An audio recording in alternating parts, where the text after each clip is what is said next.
நேயர்களுக்கு வணக்கம். சென்னை சுவாதி கொல்லப்பட்ட போது நாம் பேசிய விஷயம், எல்லோரும் சொன்ன விஷயம், சுவாதிக்கு ஏற்பட்ட நிலையே வேறு யாருக்கும் ஏற்படக்கூடாது என்று. அதற்கு முன்பும் சொல்லியிருக்கின்றோம், வினோதினிக்கு, வித்யாவுக்கெல்லாம் இது போன்ற சூழ்நிலை ஏற்பட்ட போது. ஆனால் தொடர்ந்து அந்த நிலை பல பெண்களுக்கு ஏற்பட்டு வருகிறது. காதல் என்ற பெயரால் நடக்கக்கூடிய அட்டூழியங்களால், ஒருதலை காதல், என்னை ஏத்துக்கல அப்படிங்கிறதுனால என்னை ஏத்துக்க மாட்டேன் அப்படின்னு சொல்லக்கூடிய உரிமையை உனக்கு யார் கொடுத்தது என்ற ஒரு கேவலமான ஒரு உளவியல் எண்ணத்தால் தொடர்ந்து பெண்கள் பாதிக்கப்படுகிறார்கள். சென்னை சுவாதி, விழுப்புரம் நவீனா, கரூர் சோனாலி, தூத்துக்குடி பிரான்சினா என்ற இந்த பட்டியல் நீள்கிறது. அதற்கு முன்பும் பல பேர்களை நம்மால் பட்டியலிட முடியும். இது ஆங்காங்கே நடக்கக்கூடிய சம்பவங்கள் என பார்ப்பதால், இது தொடரக்கூடிய ஒரு சமூக அவலம், அரசியல் கட்சிகள், சமூக அமைப்புகள் என எல்லோரும் சேர்ந்து கட்டுப்படுத்த வேண்டிய ஒரு சமூக அவலம் என பார்ப்பதா, அல்ல ஒரு உளவியல் பிரச்சனை என பார்ப்பதா, இது நிச்சயம் தீர வேண்டும், அணுகப்பட வேண்டிய ஒரு முக்கியமான பிரச்சனை, வேதனை அளிக்கக்கூடிய விஷயம். நமது பெண்கள், அதுவும் பெத்தவங்களுக்கு பத்தி எறியாத வயர் விவாதிக்கலாம். பெருகும் காதல் கொலைகள், உளவியல் பிரச்சனைகள், உளவியல் பிரச்சனையா சமூக பிரச்சனையா? இந்த விவாதத்தில் நம்முடைய உளவியல் நிபுணர் மருத்துவர் அபிலாஷா அவர்கள் இணைகிறார்கள். அதே போல தொடர்ந்து இந்த விவகாரத்தில் கருத்து சொல்லக்கூடிய பாட்டாளி மக்கள் கட்சியுடைய முன்னாள் சட்டமன்ற உறுப்பினர் திரு கணேஷ்குமாரும் இணைகிறார்கள். இந்த உளவியல் அப்படிங்கிறது சுவாதியிலிருந்து, வித்யாவிலிருந்து, வினோதினிலிருந்து ஒவ்வொரு கேஸிலும் நம்ம பார்க்கக்கூடியது. என்னை நிராகரிக்கக்கூடிய உரிமையை உனக்கு யார் கொடுத்தது? நான் உன்னை காதலிக்கிறேன், என் காதலை நிராகரிக்கிற உரிமையெல்லாம் உனக்கு கிடையாது. You don't have the right to reject me அப்படிங்கிற அந்த மோசமான, கேவலமான அந்த ஒரு ஆதிக்க உளவியல் தான் இதற்கு காரணமாக இருக்கிறது. இது எப்படி, இது ரொம்ப மோசமானது, எல்லோரும் கண்டிப்பாங்க. How to deal with it அப்படின்னா யார்கிட்டையும் எளிமையான பதில் கிடையாது. நீங்க சொன்ன மாதிரி இது ஒரு ஆணாதிக்கத்தோட அடிப்படையில் வர ஒரு இமோஷன் தான். ஸோ செக்ஷுவல் அப்ஜெக்டிஃபிகேஷன் சொல்லுவோம். ஒரு பெண்ணை வந்து ஒரு பாலியல் பொருளாக பார்க்குறது, அவளுக்குன்னு ஃபீலிங்ஸ் இருக்குது, அவளுக்குன்னு டேஸ்ட் இருக்குது, அவளுக்குன்னு ஃப்ரீடம் இருக்குன்றதெல்லாம் பார்க்குறது இல்லை. ஸோ அப்படி பண்ணும்போது வாட் ஹேப்பன்ஸ், நான் வந்து உங்ககிட்ட ப்ரப்போஸ் பண்ணுறேன்னா, இஃப் யூ ரிஜெக்ட் மீ, என்னுடைய ஏதோ ஒரு இன்ஃபீரியாரிட்டி காம்ப்ளெக்ஸ் இருக்கும்ல, மேபி அவன் குள்ளமாக இருக்கலாம், குண்டாக இருக்கலாம், ஏதோ ஒன்று இருக்கும், அதை அந்த பொண்ணு டிஸ்டர்ப் பண்ணிட்டு தான் இவங்களா நினச்சிக்கிறது. They just feel that they've been embarrassed in front of everybody. So அந்த தோல்வியை தாங்க முடியாமல், என்ன நீ அசிங்கப்படுத்திட்ட, உன்னை நான் ரிவெஞ்ச் எடுக்கிறேன் பாரு அப்படின்னு ஆரம்பிக்கிறது தான் இது.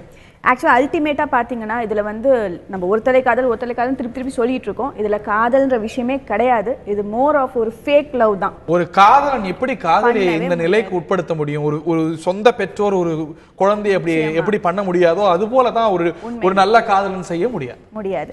ஸோ அவங்களுக்கு வந்து அவ்வளோ பெயின் இன்ஃப்ளிக்டிங்காக வந்து மர்டர் பண்ணுறாங்கன்னா, இது வந்து முழுக்க ஒரு பிஸ்னஸ் டீல் மாதிரி தான் அவங்க பார்க்குறாங்க. நான் வந்து உன்னை விரும்புகிறேன், நீ என்னை விரும்பணும், நீ விரும்பலைன்னா நீ எனக்கு தேவையில்லை, நீ யாருக்குமே தேவையில்லை அப்படின்ற ஒரு ஆட்டிடியூட் தான். இது வந்து அவ்வளோ இமோஷனல் வீக்னஸ் இருக்குன்னு தான் நம்ம பார்க்கணும். இந்த ஈக்யூன்னு சொல்கிற இமோஷனல் கோஷன் வந்து அவ்வளோ வீக்காக இருக்காங்க ஆண்கள். ஸோ எனக்கு பிடிக்கலன்னா நீ ஒத்துக்கக்கூடாது, அந்த ஒரு மென்டாலிட்டி ஒன்று. ரெண்டாவது வந்து பழி வாங்குற உணர்ச்சி, என்னை அவமானப்படுத்திட்டு உன்னை நான் விடமாட்டேன்றது. மூணாவது வந்து இது எல்லா பெண்களுக்கும் ஒரு பாடமா இருக்கட்டும். இவையெல்லாம் காரணங்கள் புரிந்து கொள்ள முடியுது. ஆனா இந்த காரணங்கள்னால நடக்கக்கூடிய சம்பவங்கள் நிறைய நடக்குது. அன்னூர்ல நடக்குது, சென்னையில நடக்குது, விழுப்புரத்தில் நடக்குது. அப்படின்னா இதுல ஒரு சோசியல் ஆங்கிள் இருக்கா? இது வந்து நம்ம கல்ச்சர்ல நம்ம வந்து ஆண்களுக்கு இன்கல்கேட் பண்ண தவறிட்டோமா? Something wrong fundamentally somewhere. Definitely good question. ஏன் இது தொடர்ந்து நடக்குது? ஒரு சம்பவம் நடந்தால் அதோட அடிப்படையிலே நிறைய நடக்குதுன்னா, நாங்கள் வந்து இது காப்பி கேட் மர்டர்ன்னு சொல்லுவோம். ஒரு சம்பவமுடைய அடிப்படையில் அந்த இன்ஃபர்மேஷன் கிடைக்கும் போது அது ரிலேட்டடாக இருக்க மற்றவங்களும் அதே இன்கார்பரேட் பண்ணுவாங்க. சுவாதியுடைய தாக்கம் மற்றதுல, அதோட தாக்கம் இன்னொன்னுல நிச்சயமா இருக்க வாய்ப்பு இருக்கு. திரு கணேஷ்குமாருடைய முதற்கட்ட கருத்தை கேட்க விரும்புகிறேன். இது ஒரு சமூக பிரச்சனை என்பதை தாண்டி ஒரு உளவியல் பிரச்சனை. குறிப்பாக இது வந்து ஒரு ஆணாதிக்கத்துடைய வெளிப்பாடு. எல்லா சாதி, எல்லா மதம், எல்லா சமூகங்களை சேர்ந்த பெண்களும் பாதிக்கப்பட்டிருக்கிறாங்க. தாழ்த்தப்பட்டவர்கள், நடுத்தர சாதியினர், வகைப்படுத்தப்பட்ட சாதிகள், மற்ற எல்லா சாதிகளும் இதில் வந்து பாதிக்கப்பட்டிருக்காங்க. எல்லா இடத்துலையும் பெண்கள். அப்படிங்கும்போது இது எப்படி அணுகப்படணும்னு நினைக்கிறீங்க? திரு ராமதாஸ் தொடர்ந்து கருத்து தெரிவித்து வரார், புரிந்து கொள்ள முடியுது. But how do we solve? ஆரம்ப கட்டத்திலிருந்தே நாங்கள் வந்து எங்களுடைய கருத்துக்களை தெளிவாக தான் வச்சுக்கிட்டு வரோம். இந்த சமூக அவலங்கள் ஏற்படுவது என்பது வந்து அந்த இளைஞர்களை வழிநடத்துவது எப்படி? அதாவது வந்து பார்த்திங்கன்னா, உளவியல் பிரச்சனை எங்கே ஆரம்பிக்கிறதுனா சமூகத்தில் இருந்து தான் ஆரம்பிக்கும். ஒருத்தர் ஒரு காலத்தில் வளர்ந்து வர காலத்தில் யாரை இன்ஸ்பயர் பண்ணுறாங்களோ அவர்களுடைய கருத்தை உள்வாங்கி அவங்க செய்வாங்க. ஸோ அப்படி இருக்கும்போது அப்துல் கலாம் ஒருத்தர் இன்ஸ்பயர் பண்ணார்னா விஞ்ஞானியாக வர போகிறார். தவறான ஒருத்தரை இன்ஸ்பயர் பண்ணாங்கன்னா அந்த தவறான பாதையில் தான் போவாங்க. அங்கே ஆரம்பிக்கிற பிரச்சனைகள் தான் இது. நாங்கள் சொல்வது என்னவென்று சொன்னால் அரசியல் எல்லாம் இதில் இல்லை. இது வந்து முழுக்க முழுக்க சமூக பிரச்சனை. இந்த சமூக பிரச்சனையை சிலர் அரசியலுக்காக பயன்படுத்துவதை எதிர்க்க ஆரம்பித்தோம். அப்படி இதில் அரசியல் புகுந்ததன் விளைவு தான் இன்றைக்கி இந்த விஷயங்கள்லாம் வெளியில் வருது. சுவாதி கொலைக்கு முன்னால் ஒருதலை காதல் கொலைகளே நடக்கவில்லைன்னு சொல்ல முடியாது, நிறைய நடந்திருக்கு. ஆனால் வெளிச்சத்துக்கு வரல. இன்னைக்கு நம்ம உட்காந்து விவாதம் பண்றோம்னாலே இந்த அவலத்தை வெளியில கொண்டு வந்ததனுடைய விளைவு ஒரு படிப்பினை, இந்த இளைஞர்களுக்கு நல்வழி காட்டுவதற்கான ஒரு படிப்பினையை, நல்வழியை எல்லாரும் சேர்ந்து ஒன்னா உருவாக்கினாதான் இது செய்வது தவறு, காதல்னா என்ன அப்படின்ற விஷயத்தை சரியா உள்வாங்கக்கூடிய படிப்பினைகளை ஒருத்தர் ரெண்டு பேர் இல்லை, பல கோணங்கள். இதில் வந்து இவங்க தான் அவங்க தான் சொல்ல முடியாது. ஊடகங்கள் பெரும் பங்கு வகிக்கின்றன. இதில் அந்த ஊடகத்தினுடைய தாக்கம் வந்து அதிகமாகவே இருக்கும் இதில், இதை பொறுத்தவரை. ஏன்னா அரசியல்வாதிகளை கூட ஒரு மாதிரி பார்ப்பாங்க இளைஞர்கள், ஆனால் ஊடகவியர்கள் சினிமாக்காரங்களெல்லாம் பார்த்தீங்கன்னா கடவுள் போலவே பாதிக்கின்ற ஒரு சூழ்நிலை இளைஞர்கள்லாம் இன்றைக்கி நம்ம பார்க்குறோம். அப்படி அதில் தவறாக சித்தரிக்கப்படக்கூடிய விஷயங்கள் எல்லாம் அவர்கள் உள்வாங்கி கொண்டு இப்படி செய்யலாம், அது ஒரு ஹீரோயிசமாக கருதக்கூடிய விஷயம் எனக்கு கிடைக்கல அப்படின்ற பட்சத்தில் அது என்ன ஒன்றாலும் எந்த எக்ஸ்ட்ரீமுக்கு ஒன்றாலும் போகலாம் அப்படின்ற அந்த ஒரு மனப்பான்மை மாற்றப்பட்டால் மட்டுமே தான் இதுக்கு ஒரு தீர்வு காணும். அந்த மாற்றப்பட வேண்டும் என்பது பெற்றோர்களுடைய பாசத்தை புரிய வைத்து ஒரு சமூக பிரச்சனையாக அணுகி ஒட்டுமொத்த சமூகமும் இதுதான் இப்படித்தான் அப்படின்னு கொண்டு போகும் பொழுது தான் இதற்கான தீர்வு கிடைக்கும். எல்லா சாதி, எல்லா மத பெண்களும், எல்லா சமூக பொருளாதார நிலையில் இருக்கக்கூடிய பெண்களும் நம்ம ஒரு 5 ஆண்டுகளில் இது போன்று நடந்த சம்பவங்களை பார்க்கும்போது இரையா இருக்கிறாங்க, இது ஒரு காம கொடூரர்களால் பலியா இருக்கிறாங்க, இல்லை தற்கொலைக்கு தள்ளப்பட்டிருக்கிறாங்க. இதை எப்படி அணுகுவது அப்படிங்கிறதான் $1 மில்லியன் கேள்வியா இருக்கக்கூடிய விஷயம். இன்னொரு முக்கியமான விஷயத்தை நீங்க எழுப்பினீங்க, ஒரு காப்பி கேட் சிண்ட்ரோம் போல ஒரு சம்பவம் நடந்தா இன்னொரு சம்பவத்துல தாக்கம் இருக்கு அப்படின்னு. ராம்குமார் இது போன்ற பல காம கொடூரர்களுக்கு ஹீரோவா இருக்கலாம், இந்த ஒரு காம கொடூரர் இன்னொரு நபருக்கு ஹீரோவா இருக்கிற ஆபத்தும் சேர்ந்தே இருக்குது. ஸோ இந்த விஷயத்துல திரு கணேஷ் சொன்னது போல கட்சிகள் மட்டும் இல்லை, மற்ற அமைப்புகள் மட்டும் இல்லை, ஊடகங்களுக்குமே ஒரு படிப்பு. How do we deal it? இது வந்து நம்ம ஹோலிஸ்டிக்காக தான் அப்ரோச் பண்ணணும். I agree with him. மீடியாவுக்கு வந்து பெரும் பங்கு இருக்குது. சினிமாவில் காட்டுற ரோல்ஸை வந்து இன்றைக்கி இருக்க யங்ஸ்டர்ஸ் அதை தான் வந்து கைடன்ஸாக எடுத்துக்கிறாங்க. அது வந்து நிறைய மிஸ்கைட் பண்ணுது அவங்கள. இன்ஃபேக்ட் இந்த லவ்ன்ற விஷயமே நான் திரும்ப திரும்ப சொல்கிறேன். There is no need for இந்த காதல்ன்ற ஒரு விஷயம் வந்தே ஆகணும்னு ஒரு கட்டாயமும் கிடையாது. பட் இன்னைக்கு வந்து ஒரு 8th ஸ்டாண்டர்ட் பையன் பொண்ணு கூட வந்து நமக்கு ஒரு லவ்வர் இருக்கணும் போல இருக்கு, இல்லாட்டி இந்த சொசைட்டி நம்மளை ஏத்துக்காது போல இருக்குன்னு ஒரு தப்பான ஒரு பிம்பத்தை வந்து வச்சிருக்காங்க. தன்னுடைய காதலை ஏத்துக்காத பெண்ணை அட்ராவள வெட்ராவள அப்படிங்கிற கலாச்சாரமும் உண்மை. அது வந்து நம்ம இன்டைரக்டா இன்ஜெக்ட் பண்றோம் அந்த இமோஷனை. அப்ப அவனுக்கு என்ன தோணுது, நம்ம பண்ணா தப்பு இல்லை போல இருக்கு, இன்ஃபேக்ட் பண்ணணும் போல இருக்கு, பண்ணலன்னா நம்மள வந்து இந்த சொசைட்டி அசிங்கமா பார்க்கும் போல இருக்குன்ற மாதிரி தப்பா ப்ரொஜெக்ட் பண்ணி அவனுக்கு வந்து தன்னுடைய சகோதரியோ தன்னுடைய தாயோ தன்னுடைய ஃபியூச்சர் ஒய்ஃபோ அவங்களும் இதே மாதிரி கஷ்டப்பட போறாங்கன்ற எண்ணமே வரல. யாரோ ஒரு பொண்ணு அவளை நான் அட்டாக் பண்றேன்றது தான் தோணுது. இது வந்து சொசைட்டியை நான் வந்து மெயினாக ப்ளேம் பண்ணுறது காரணம் பெண்களை தான் வந்து மோஸ்ட்லி எல்லாரும் கார்னர் பண்ணுறாங்க. இவையே 8 மணிக்கு அங்கே டாக்டர் ராமதாஸ் தொடர்ந்து வலியுறுத்தி வராது, அரசு இதை செய்யணும், அரசியல் கட்சிகள் இதை செய்யணும்னு. இதனது தலையெடுக்கலாம் இங்கே வேலை இருக்கா? ஏன்னா இது வந்து it is more of an emotional cultural ஒரு ஃபேமிலி ரிலேட்டட் இஷ்யூஸ் அப்படிங்கும்போது எப்படி எந்த தலையீடு அதை சரிப்படுத்தும்? எனக்கு தெரிஞ்சு அவங்களோட ஒரு நாள்ல தீரக்கூடிய விஷயம் இல்லை, ஒரே ஒரு எளிமையான சொல்யூஷன் இல்லை, இதுக்கு முடியாது. அவங்களுடைய தலையீடு எப்போ வந்து இதில் ஹெல்ப்ஃபுல்லாக இருக்குன்னா அவங்களும் இதில் பங்கெடுக்கிறாங்கன்றது ஒரு மாரல் சப்போர்ட் தானே ஒழிய, இது நான் முன்னாடி சொன்ன மாதிரி ஒரு ஹோலிஸ்டிக் அப்ரோச் தான். ரைட் ஃப்ரம் பேரண்டிங், குழந்தைங்களை எப்படி வளர்க்குறாங்க அப்பா அம்மா, இப்போ பையனுக்கு என்ன சொல்லித்தராங்க, பெண்ணுக்கு நீ சம உரிமை கொடு, அவளையும் நீ வந்து அவளுக்கு மரியாதை கொடுன்னு சொல்லி தந்து வளர்க்குறாங்களா? ஸ்கூல்ஸில் நம்ம என்ன மாதிரி சொல்லித்தரோம், பாடங்கள் என்ன இருக்குது, மாரல் எஜுகேஷன் எங்கே போச்சு? முன்னாடி இருந்த அந்த மாரல் சயின்ஸ் எங்கே?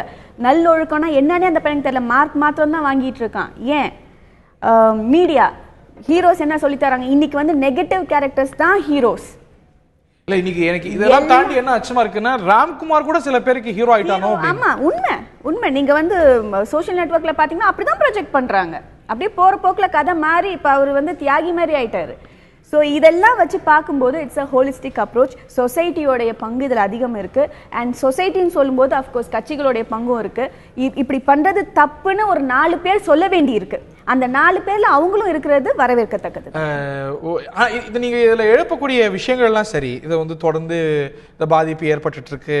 இதுல வந்து பெற்றோர்கள் எவ்வளவு பாதிக்கப்படுறாங்க, இந்த பெண்கள் எந்த அளவுக்கு ஒரு போக பொருளா பார்க்கப்பட்டு பாதிப்பு உள்ளாராங்கன்னு we accept all that. ஆனா அதுக்கு பாமக வந்து சொல்யூஷனா வைக்குது இல்லையா? அதுல சில விஷயங்கள் அப்சர்டா கூட சில பேர் பார்க்கறாங்க. திருமண வயதெல்லாம் வந்து 21 வயசு இல்லாம, அதுவும் இல்லாம பெற்றோருடைய சம்மதம் இல்லாம ஒரு பெண்ணு வந்து திருமணம் செஞ்சுக்க கூடாதெல்லாம் இது வந்து தீர்வா? அது வந்து going to the other extreme இல்லையா? இல்லை அதர் எக்ஸ்ட்ரீம்லாம் கிடையாது. வயது பொறுத்தவரை நாங்கள் கொடுத்தது நாங்கள் சொன்னதோ எது சொன்னதோ இல்லை. எங்கள் மருத்துவர் ஐயாவை பொறுத்தவரை அவர் ஒரு மருத்துவர். ஆரம்பத்திலேயே அவர் சொல்லியிருக்கக்கூடிய விஷயம் ஐநா சபையில் அங்கீகரிக்கப்பட்ட அவர்கள் கொடுத்துருக்கக்கூடிய ரெக்கமெண்டேஷன்ஸில் ஒன்று. அதாவது பெண்களுடைய திருமணம் வயது 21 என்பது அவங்களுடைய உடல் ரீதியாகவோ medically it has been proven. அது மட்டும் இல்லாமல் சொல்றேன் அதான் நாங்கள் அதை சொன்னது வந்து டெம்பரவரி சொல்யூஷன் ஃபார் இன்னைக்கு சூழ்நிலை. இங்கே இருக்கக்கூடிய சர்க்கம்ஸ்டன்ஸ்க்கு, இங்கே நடக்கக்கூடிய விஷயங்களுக்கு சில இளைஞர்கள் தவறான வழி நடத்தப்பட்டு அதுக்கு பெண்கள் பாதிக்கப்படும் பொழுது அவர்களுக்கு பெற்றோர்களுடைய ஆதரவு தேவை. இப்போ உதாரணத்துக்கு ஒரு காதல் திருமணம் நடக்குது, அந்த காதல் திருமணம் பெற்றோரை மீறி நடக்குது, ஒரு கட்டத்தில் அவங்க பிரிஞ்சிடுறாங்க. அப்போ இங்க பொறுத்தவரை அந்த நாங்க ஒரு ஆணாதிக்க மனப்பான்மை தான் இயல்பாவே இருக்குது. நான் சொல்றேன், அரேஞ்ச் மேரேஜ் பிரியும் பொழுது பெற்றோர்கள் பெண்களுக்கு பாதுகாப்பு இருக்கிறார்கள், அவங்க குடும்பம் அவங்களுக்கு பாதுகாப்பா இருக்கு. இந்த மாதிரி இருக்கும்போது தவறான வழியில போகிறது. இதுல நண்பர்கள் இருக்கக்கூடும். இந்த மாதிரி ஃபெயில்டு லவ் மேரேஜஸ்ல இருந்து வெளி வந்து சக்சஸ்ஃபுல்லா வந்தவங்க எவ்வளவு பேர். அதுக்காக லவ் மேரேஜே தப்புங்கிற ஒரு நீங்க நிலை going to the other. That's love marriage தப்புன்ற நிலை நாங்க என்னைக்குமே சொன்னது கிடையாது. அத நீங்க nothing like that. That is not. We are clear from the day one. முதல் நாளிலிருந்து மருத்துவர் ஐயா தெளிவாக இருக்கிறார். காதலுக்கு எதிரானவர்கள் நாங்கள் அல்ல. காதல் என்ற பெயரில் நடக்கின்ற நாடகம், அதாவது காதல் நாடகம் திரும்ப திரும்ப சொல்வது. அதனால்தான் அதற்கு சொல்யூஷன் இதுதான். ஏன் இதுதான் சொல்யூஷன்னா, அந்த பெண்ணுக்கோ குறிப்பாக பெண்ணுக்கு, ஏன்னா பெண்கள் தான் வந்து இந்த சமுதாயத்தில் அதிகமாக பாதிக்கப்படுறாங்க, அவங்களுக்கு ஏதாவது ஒரு மனமுறிவு ஏற்படும் பொழுது பெற்றோர்களுடைய பாதுகாப்பு அரவணைப்பு இருந்து அவங்க வந்து பத்திரமாக அவங்க வாழ்க்கையை நடத்துவதற்கு ஒரு உறுதுணையாக இருக்கும். அதாவது இங்கே ஒரு எக்ஸாம்பிள், அங்கே ஒரு எக்ஸாம்பிள், இவங்க வந்து தப்பிச்சு வந்துட்டாங்க அப்படின்னா அதனால் பாதிக்கப்பட்டவர்களுடைய 1000 எக்ஸாம்பிள் நான் சொல்லலாம். அது வந்து விதண்டாவாகமாக போயிட்டு இருக்கும். ஆனால் பொதுவான ஒரு சொல்யூஷன் என்னவென்று சொன்னால், இதை நாங்கள் சொல்யூஷனாக முன்வைக்கிறோம். இதை மட்டும் முன்வைக்கல. நான் சட்டமன்ற உறுப்பினராக இருந்த பொழுது 2013 இந்த மாதிரி சம்பவங்கள் அப்போ நிறைய நடக்குது. பெண்களை பாதுகாப்பு உறுதி செய்வதற்கு 13 அம்ச திட்டங்களை இந்த அரசு நிர்ணயிச்சது. இல்ல நான் முழுசா சொல்லிடுறேன். ஏன்னா நீங்க ஆரம்பத்தில் அவங்க கிட்ட கேட்கும்போது அது சட்டம் இயற்றி இதை வந்து தடுக்க முடியுமா அப்படின்னா, சட்டத்தின் மூலமாக தான் பயமுறுத்த முடியும். அதே போல இது எந்த அளவுக்கு முக்கியம், நீங்க உங்களை எப்படி வந்து அரசியல் நோக்கத்தை கேள்வி கேட்கறாங்கன்னா, இது சட்டத்தின் மூலமா தடுக்க முடியும் போது, அதே போல ஆணவ கொலைகளும் சட்டத்தின் மூலமா தடுக்கலாம். அதை நீங்க வலியுறுத்தாம இன்னொரு பகுதியை மட்டும் வலியுறுத்தும் போது அரசியல் நோக்க கேள்விக்குள்ளாது. மருத்துவர் ஐயா அவர்கள், சின்ன அவர்கள் தெளிவா சொல்லியிருக்கிறாங்க, கொலையை ஜஸ்டிஃபை பண்ணாதீங்க. கொலையை ஜஸ்டிஃபை பண்ணாதீங்க. ஆணவ கொலை, இந்த கொலை, அந்த கொலை ஜஸ்டிஃபை பண்ணாதீங்க. கொலை தான் ஒரு கொலை இஸ் a murder. நாடக காதல் வகைப்படுத்துறீங்களா? அது போல ஆணவ கொலைக்கு தனி சட்டம் தேவைப்படுது. இதுக்கு எப்படி தனி சட்டம் தேவைப்படுதோ அதுக்கும் தேவைப்படும் இல்லையா? நீங்க ஒண்ணு வலியுறுத்தாம இன்னொன்னு வலியுறுத்தும் போது இல்லையா? அதான் நான் எங்களுடைய ஜஸ்டிஃபிகேஷன் அதுதான். ஒருத்தன் கொலை செஞ்சாலே கடுமையான சட்டங்கள் அமல்படுத்தப்படும் என்ற நிலை வந்தா ஆணவ கொலையும் செய்ய மாட்டான், எந்த கொலையும் செய்ய மாட்டான். அந்த ஒரு தனிப்பிரிவுகள் வேணும். பெண்கள் ஒரு வீக்கர் செக்ஷன், அவங்கள பாதுகாக்க தனிப்பிரிவு போல ஆணவ கொலைகளுக்கு ஒரு தனிப்பிரிவு, இதே போல இந்த போல நாடக காதலுக்கு ஒரு தனிப்பிரிவு, இதெல்லாம் தேவைப்படுது. ஒன்னு தேவைப்படும் போது ஒன்னே அக்செப்ட் பண்றீங்க, இன்னொன்னு அக்செப்ட் பண்ண மாட்டீங்க. இல்ல நாங்க அக்செப்ட் பண்ண மாட்டோம்ன்றதெல்லாம் கிடையாது. we are clear on our part. கொலையை வந்து ஜஸ்டிஃபை பண்ண முடியாது. நாங்கள் கொலையை வந்து நியாயப்படுத்தவே விரும்பல. இது நியாயமான கொலைன்னு நாங்கள் எந்த இடத்துலையுமே சொல்லலை. ஒரு கொலையினாலே அது கொடூரமானது.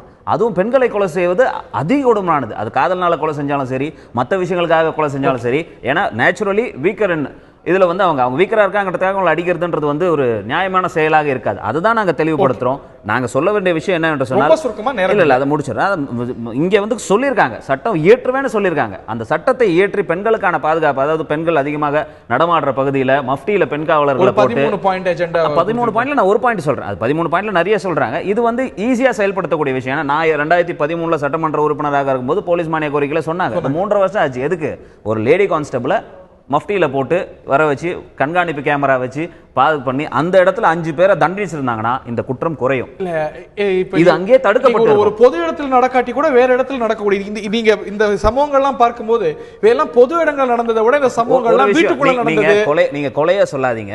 நான் சொல்றது என்ன, பெண்களுக்கான சீண்டல் அங்கேயே தடுத்து இருந்தா இது கொலையே வந்திருக்காது. இறுதியான கருத்து அந்த பையன் வந்து அந்த பையன் வந்து அந்த பொண்ணை தொடர்ந்துனா 10 நாளைக்கு தொடருவான். 11ஆவது நாள் தான் Okay, அந்த அந்த 10 நாள் starting-ஏ தடுத்திருக்கலாம். அங்கேயே தடுத்து அந்த கொலையே நடக்காது. அதுதான் நான் மன்னிக்கணும். சொல்றேன். ரொம்ப சுருக்கமா இறுதியா எனக்கு மிகச்சம்.